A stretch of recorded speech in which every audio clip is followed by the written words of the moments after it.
5632. Please introduce yourself. Hi, good day, ma'am, sir. I'm Sandra F. Dalu. I'm 30 years old. I was born on November 5, 1994. I'm married. I'm Roman Catholic. I have three children. The oldest is 12 years old girl. The second, 10 years old boy. The third, 3 years old boy. Okay, your highest educational attainment. I'm high school graduate.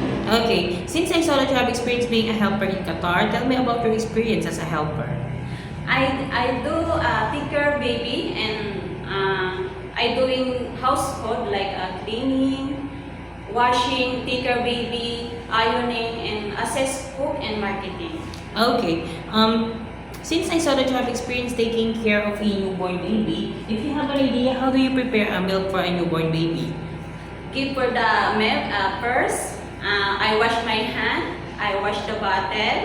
I sterilize the bottle. I put the milk mixture and warm the water mixture and shake the bottle and give for his. I check the temperature of water, then I give for baby. Okay, if the baby is crying, what will you do? I will check the temperature of baby, then I will check the diaper baby is full. Okay, and if the baby doesn't stop to cry after you check the temperature, also the diaper, everything that you have done to the baby to make it stop to cry doesn't work, what will you do? I will call for my employer. I will inform to baby not stop crying. Okay, you will inform the employer that the baby doesn't stop to cry. Okay, why do you want to work in Hong Kong? Why do you want to work in Hong Kong? I work for my opportunity and I give for needs for my financial family. So for the financials of your family. Okay, and how long do you want to work in Hong Kong? 2 to 10 years more. So it is okay to you to extend your contract if your employer wants you to Yes. extend. Okay, what will you do if there is someone outside the house of your employer telling that they were a visitor and they want to go inside? What will you do? I will call my employer. Okay, and if your employer doesn't know the person outside of the house? I will not open the door. I will not entertain. Oh, yes, that's correct. That's the right thing to do because it's too dangerous to open the door or to entertain people that your employer doesn't know, right? Okay, do you have any idea how to prepare Chinese food?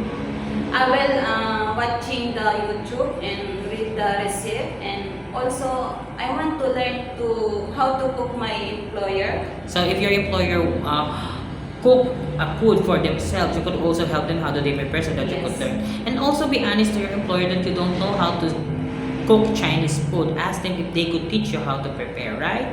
Okay. It is okay to you to eat the food that the employer provides. Sir? It is okay to you to eat the food that the employer provides.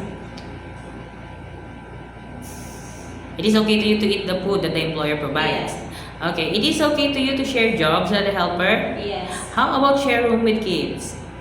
Yes. It is okay to you to cut your hair into short because I saw that you have a long hair. Yes.